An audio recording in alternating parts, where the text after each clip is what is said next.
Yes, folks, hello, welcome once again to MoDXtra Games and Collectibles. I'm Chris, this is my channel. Absolute pleasure to have you with me here today. And just yesterday, over on the Hasbro Pulse YouTube channel, a G.I. Joe Classified Series fan stream took place. We had some in-hand demos, some pre-orders going live. We had some digital render reveals. We got a couple of new characters to drop on the name-onlys list. Lots going on, lots of stuff to get really excited about. And of course, as always, here I am swinging in 24 hours later to offer up my thoughts and commentary on what we saw. And of course, as always, to invite you to head to the comments down below and share your thoughts and comments on what we saw as well. So let's get into it. Let's do the recap and the rundown of what took place on the G.I. Joe Classified Series fan stream yesterday, along with a sprinkle of MoDXtra Chris thoughts and commentary. Let's get into it. And first up, folks, I'm going to start with the digital render reveals. As did they. In fact, they started with the digital render reveals on the stream yesterday. And here on the screen right now, we have the digital render for Snake Eyes version 4.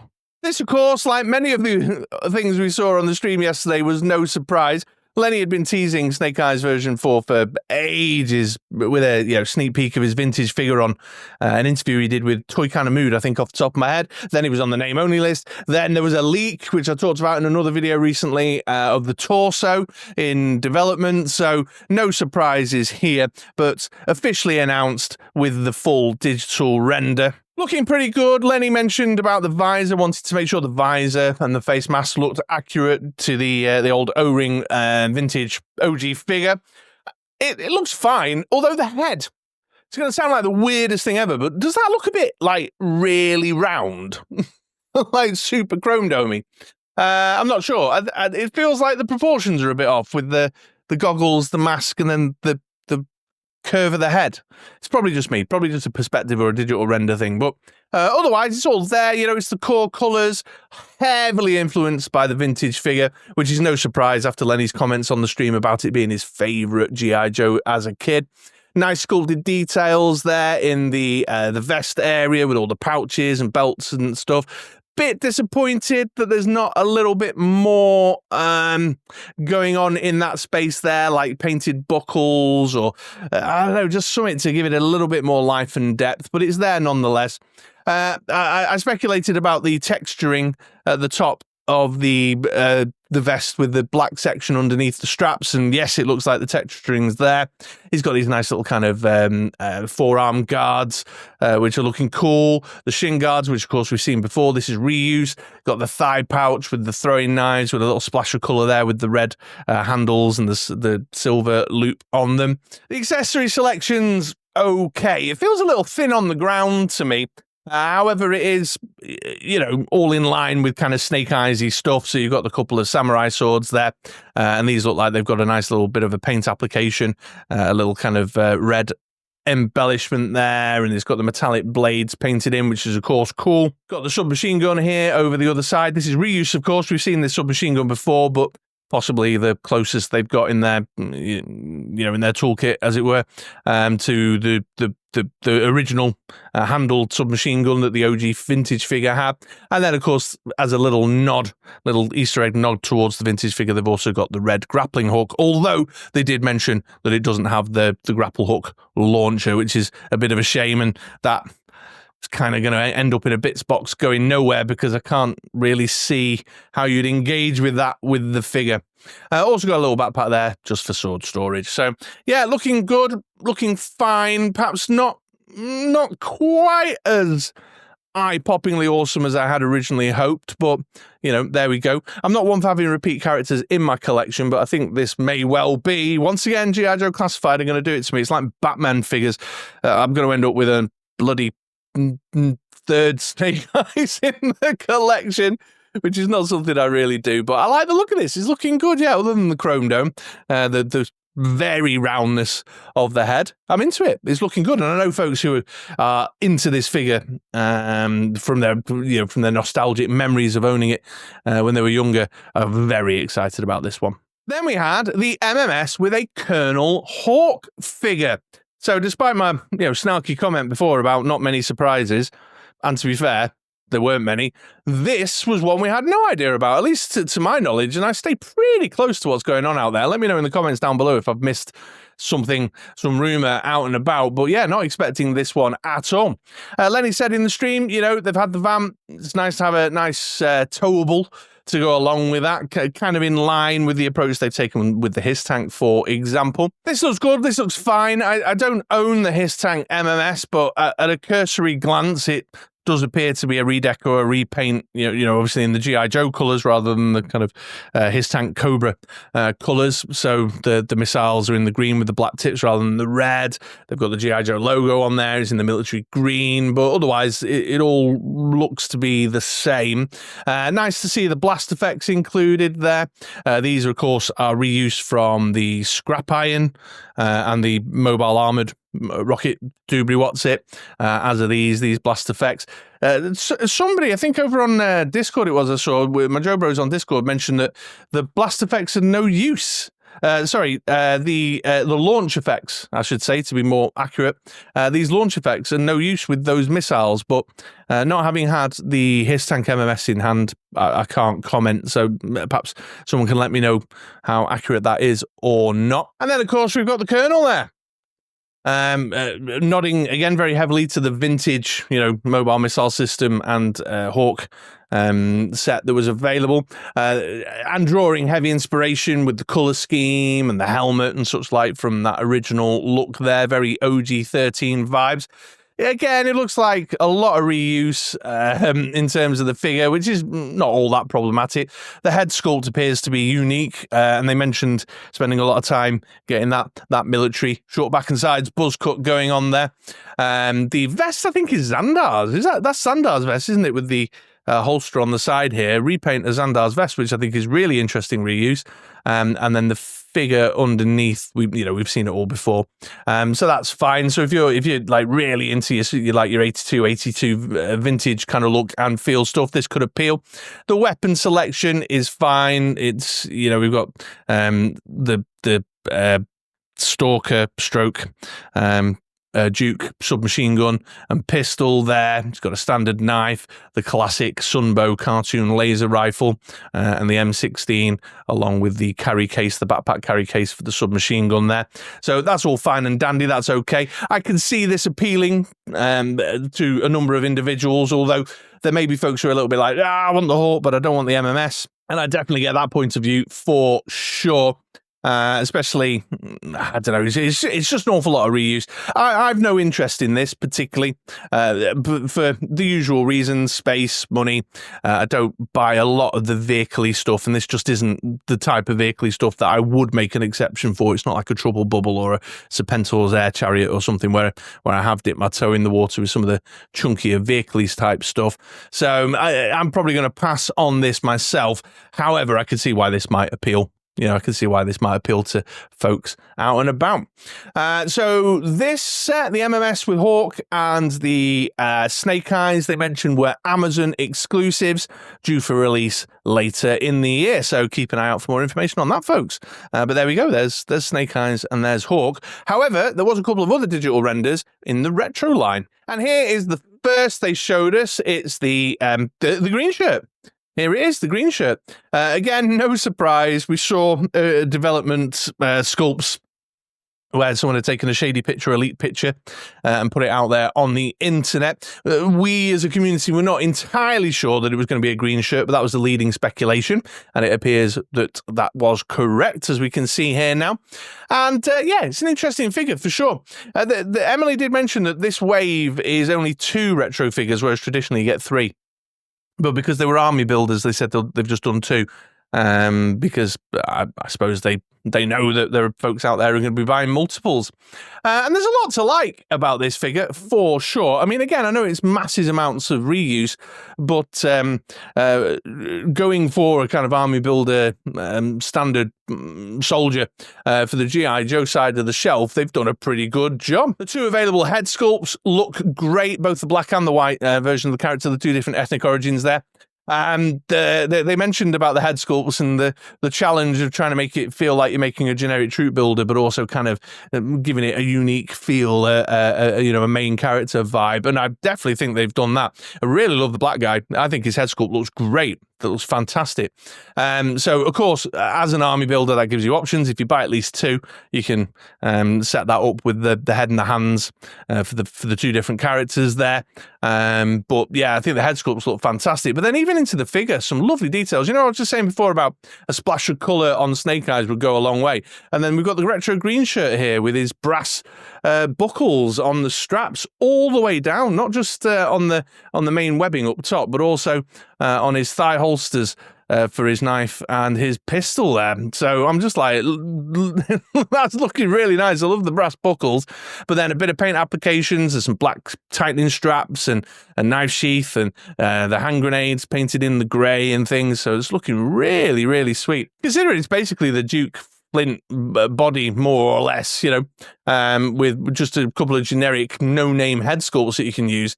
There's a lot going on here, and, you know, it's got the vintage look helmet that looks just like the green shirts had in the cartoon. Okay, the weapon selection's a bit dry. It's the Stalker stroke Duke submachine gun, the Sunbow laser rifle again. We've seen this pistol before, we've seen this knife before, the foot stand, you know, it's all kind of standard retro sort of stuff. There's a lot in there.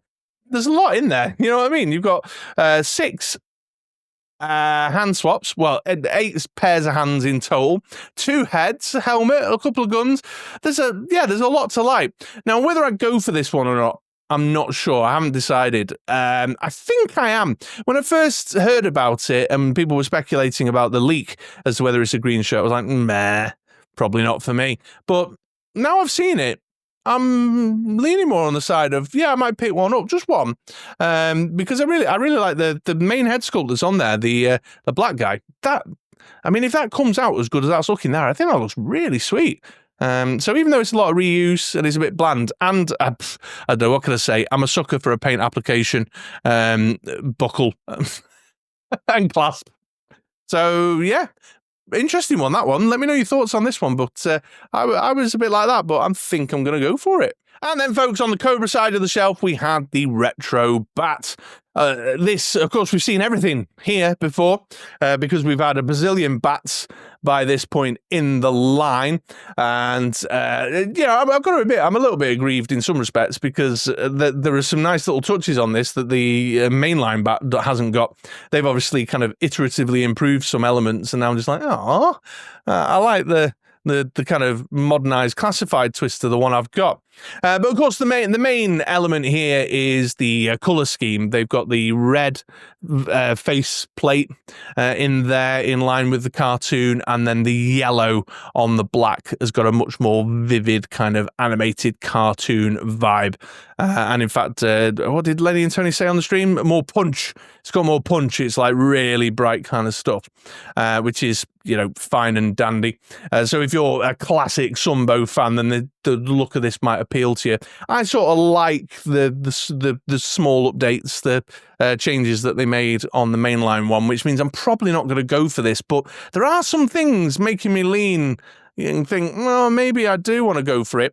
The extra paint applications and the little kind of effects on the changeable hand joints there with the flame effect and the little kind of blue laser blasty effect there with the sort of glowing bit on the end of the barrel, or the little charred, sooty look to the flamethrower. I'm just like, oh, that looks really good. I'm really quite disappointed that's not on the mainline figure. So there's a couple, you know, they're sort of making me lean a little bit into it. And then the chest plates there, I like the kind of contrasting colour of the chest plates too, to give it some another bit of texture and depth. Otherwise, it's all standard stuff. It's got the texture. It looks like the sculpted texture in the body. The paint applications giving it a bit more life. In the clasp on the holster there, and the belt buckle and things. Yeah, lots to like there. That's made me go a little bit like that. I'm probably going to skip it. I am probably going to skip it. But if you really want an animated look bat, then there you go. They've got you boxed off, sorted. And then they released a number of pre-orders that we'd already seen digital renders for, and gave us in-hand demos on the little turntable and stuff. So Blowtorch was made available for pre-order yesterday. I like the look of this. This is looking good, and the in-hand demo they were giving us and spinning around on the turntable just sold me even more on it. However, if you hadn't been sold by the in-hand demo, the shoot in the Galaxy, that guy is just, I mean, the picture here, look at that. If that doesn't make you want to pick up Blowtorch, even if you were a bit skeptical about the silver discs and wanting the more kind of brightly coloured cartoon-style colour scheme, how that has not made you pause for thought and think, well, maybe I could pick it up, I don't know. But yeah, Blowtorch was released. The key thing now that we know is what Blowtorch looks like with his helmet off. So we've seen the head sculpt there finally. Which looks fine, got the red hair in there. It looks like it's up to the usual G.I. Joe Classified series standard, although at a glance, it does look a bit kind of flat and wide. I'm not sure, but we'll see. I'm not sure many people would put him up with that without the helmet and the face mask on. Anyway, I'm certainly not going to, but that's the kind of new territory that the promo images and the in-hand reveal have now given us, is that we can see what it looks like. What he looks like without his helmet on. So yeah, Blowtorch is definitely in pre-order made. I'm on board with that. I'm hearing telltale that actually some of these that I'm talking about now, because I'm always a day after everybody else, I'm just so slow with producing my videos. Some of these have already sold out on Pulse and such like. So if you're looking around and you're sourcing an alternative, I've dropped my Amazon affiliate links down in the description below to help you out. But also, of course, that gives me a kickback and helps me out. So it's a nice way of supporting the channel. But there you go, Blowtorch. Then Footloose here, looking good again. In terms of what we saw with the in-hand reveal and the shoot in the Galaxy promo shots that went along with the pre-order opening up yesterday, not a great deal else there over and above what I said when I saw the digital renders. Just, yeah, for sure, it's come to life in the 3D plastic form, in the 6-inch 3D plastic form, as we hoped it would from the digital renders. I'm going to pick him up. He is a bit straightforward, because I like the balmier stuff. I'm interested in the crazy science fiction, the fantasy side of G.I. Joe a little bit more than I am in the kind of standard Soldier Boys. But he's a core classic character, featured very heavily as a main name in the Action Force, the Marvel UK Action Force comics that I used to read and got me interested in the intellectual property. So I'm going to be picking him up for sure. But yeah, I've got nothing further to add over what I said when the digital render came out. So I don't know, do me a favor, and when you finish watching this video, go back and watch the digital render one. Get my average view count up. And then next on the pre-order list, we had the Frag Viper, folks. I must confess, I'd been flip-flopping on this one a little bit. When I first saw the digital render, I had a lot of positive things to say about the Frag Viper. Then as time went on, I was kind of, I don't know. And the more I saw, and then the Toy Fair pictures came out, and I was a bit like, no, I don't know if this one's for me or not. I kind of like the idea, but I'm flip-flopping. And then, of course, the figure comes out from behind the desk, gets put on the turntable. The Shoot in the Galaxy promo pictures get released, and I'm like, no, I'm back in. I'm back in. I'm going for it. Tony said he really liked the helmet, the finish on the helmet, and it looked great on camera on the live stream. On this Shoot in the Galaxy image, I'm not so sure. It's got a bit of a kind of plasticky vibe, but yeah, it's come together well. And of course, as I've just said, I'm into the balmy stuff. Orange suit wearing, Cesta grenade hurling, insect face mask looking Frag Viper. Yeah, who was I kidding with the flip-flopping? I'm obviously going to be picking this one up. In fact, I have already made the pre-order. Now, if you followed the Toy Fair coverage from Full Force Podcast, you saw the interview with Lenny or the photos that Chris Diagnosticated had posted. You'll know that they've kind of gone for this little kind of lore change with the Frag Viper there, making him like an android robot style character. And one of the new things we've now seen is the head sculpt. So under the helmet there, you've got this kind of android looking figure, which, it looks kind of fun, kind of interesting. I like the layers, the depth to the sculpt and the way they put it together. But frankly, the reality is that, again, like with Blowtorch, who's posing this one on the shelf without the helmet on? Other than that, no further comments over and above what I said when we saw the digital render. But yeah, another banger, looking good. This is a strong wave, folks. Then on the pre-order list that opened up yesterday, we had Darklon, folks. The absolute definition of the balmy, army, crazy G.I. Joe stuff. Freaking love this when I saw the digital render. Freaking love the photos coming out of Toy Fair. And now love it even more that I've seen an in-hand demo from Lenny and Tony. And the Shooting the Galaxy promo pictures here. Just all kinds of wacky. The sword, the weird head swap with the robot face with the sticking out tongue. Just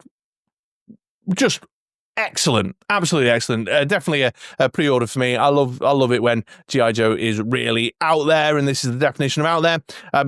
Come on, classified team. Now we need us a Voltar. You know what I'm saying? Just going to keep the trainer rolling, folks, in the interest of time, because we've talked about these characters and these figures a lot in the lead up to the pre-orders becoming available. But next on the list was Law and Order. Went up for pre-order yesterday. A lot to love about this one. I'm definitely going to be picking this guy up because, as I mentioned before, the G.I. Joe, the movie, has a very particular warm place in my nostalgic heart there. And I need to, keep building my Rawhides team. Looking like a good solid set. Nothing exceptional out there, not super head-turning, but just a good classic slab of G.I. Joe classified, Got the sort of military vibes within it, the good acknowledgement, nods towards the nostalgic retro classified with a bit of a modern twist. But a nice splash of colour just to kind of separate him from some of the more classic military green colours and khakis and stuff that you get on the G.I. Joe side of the shelf. So, yeah, all in for Law and Order. And, of course, how could we not get another good boy on the shelf? You know what I mean? They really know how to do a creature companion over at the G.I. Joe Classified series design team. The Condiment Divers, the Mass Device set, the Condiment Divers went up for pre-order as well. Fine. Whatever. I've got absolutely no interest in this set whatsoever. But somebody must have, because I heard tell told that already within a very short amount of time on Hasbro Pulse over in the States, these bad boys sold out. So, yeah. I'm out of touch with this one, obviously, but not for me at all. Going to make this one very short. Again, I have no further comments to add over and above what I said about these figures when the digital render came out and the Shooting the Galaxy promo photos. Haven't changed my mind. And then finally, the Snake Armor, folks. The Snake Armor's gone up for pre-order. 75, which I think, and I believe I'm in line with the general community consensus. Yeah, all right, fair play in terms of the price tag. 75 for this big beast, this bad boy, is a good price. The Cobra Trooper figure not included. Obviously, it's just the Snake Armor itself. I went with this picture from the promo gallery because it shows off the kind of seating arrangement on the inside. Lots of great stuff to love there that we weren't aware of when it came to the digital render. So seeing all this kind of detail, like the control panels on the inside there while it's opened up, and the little joystick controls and stuff. Lots of finer sculpted detail in the figure itself. Lenny did a demo of all the interchangeable hands too. So loads going on with this that we weren't aware of just from seeing the initial digital render. Although I'll tell you something I did notice. And I'll tell you who else noticed, a couple of my Joe Bros over on Discord, because I saw them talking about it last night. When Lenny was manhandling the figure on the stream, a bit loosey-goosey, a bit wibbly-wobbly. You know what I mean? The joints were a bit wibbly-wobbly. It looked a bit kind of fragile to me. I don't know, maybe that's... maybe I'm sort of looking with too critical an eye. Perhaps you'll tell me otherwise in the comments down below. But the legs and the arms seem to be a little bit wibbly-wobbly. So that's something to be concerned about. But the $75/pound price tag is sweet. Definitely a good price point for it there. They said on the stream, we've not included a figure so that we could keep the price down, and I think that's fair enough. Who hasn't got a figure that they could throw into their Snake Armor? We're all of us not short of a Cobra Trooper or two to chuck in there. So that's all fine and dandy. So I think that's great to see it coming through at that price point. That's pretty impressive. I'm going to skip it. It is just too big and too expensive for me to justify. But I like the look of it, no two ways about it. I'm just not that nostalgically connected to it. I didn't own one as a kid, and I just haven't got the room. Haven't got the room, guys. You know what I mean? I've got to be, something's got to get cut from the shopping list. You know what I mean? Otherwise I'll end up divorced. But also, I'd rather hang back and see what other kind of bigger, chunkier things come down the line that may appeal, But I could imagine folks, if you've got the cash, be army building this. You know what I mean? Going to be some insane displays made with this bad boy. So, wonderful release. Really, really something to set Classified apart from the crowd. So that was everything there. Then we got all the digital renders, the in-hand demos, pre-orders release, but then they did give us a couple of name-onlys, which I've put up on the board here right now. Not a single surprise on this list. In fact, I would not be surprised if these were the name-onlys that they chose to do on the stream, because they were aware that the design leaks have happened. In fact, I've even put the thumbnail on the video that I made on the subject. So Major Blood, new Major Blood coming down the pipeline. Someone actually on that video there made a good point, which I overlooked when I made that vid, but I will revisit it now. That a Major Blood coming back out is good for those who missed the Cobra Island one the first time around, which was a hard figure to get at the time. It was an earlier release, so if you join the line a little bit behind the curve, then a new Major Blood, but they'd have to do something really incredible, really exceptional for me to, because that Cobra Island one is an absolute banger. It's an awesome figure. I really love it. Mercer, which we've seen, and they did let us know that it was going to be in a 2-pack. So things are definitely moving towards the Sergeant Slaughter 2-pack, which will be a shame. Really wanted an actual 3-pack with Red Dog and Taurus, but there you go. Monkey Wrench, which we knew was coming, they Easter egged him on the Cold Slither packaging, which we saw at the Toy Fair. I've talked about the Cold Slither stuff in his own video and gone through the digital renders, but they did cover them on the stream. Oh, in fact, they did also show us, they gave us a cheeky little peek, a closer look at the packaging, which we'd seen all the photos of from the Toy Fair. But also a cheeky little peek of an in-hand demo of the Zartan figure from inside the box there, which is really cool to see. They were very proud of the spandex pants and the big hair, the hair rock hair. That was cool. The San Diego Comic-Con exclusive. This is, I know it's a bit of a polarizing set, this Cold Slither thing. Some folks are really into it like me, because they're in the, they've got a bit of a screw loose and like all the weird and wonderful stuff. Some folks are really against it, like really no, not for. I just don't understand it. Anyway, where was I? Monkey Wrench, so Monkey Wrench there on the list. So fantastic to see that Dreadnoughts roster getting filled out even more. Monkey Wrench, very popular character. I've wanted one for ages. Good Welsh boy from the valleys is Monkey Wrench, and again a character that featured heavily in the Marvel UK Action Force comics. So really into that guy. And then the Battle Armor Cobra Commando, which we saw the helmet leak and the armored leg leak for, but a popular character nonetheless. So these are all being added to the name only reveals list, folks. Well, there we go. There we are. Quite a stream. It does reinvigorate the debate, the discussion about, do leaks spoil the experience? And they do a bit, because there's not really any surprises. The only thing that cropped up that we weren't expecting was the MMS with Colonel Hawk.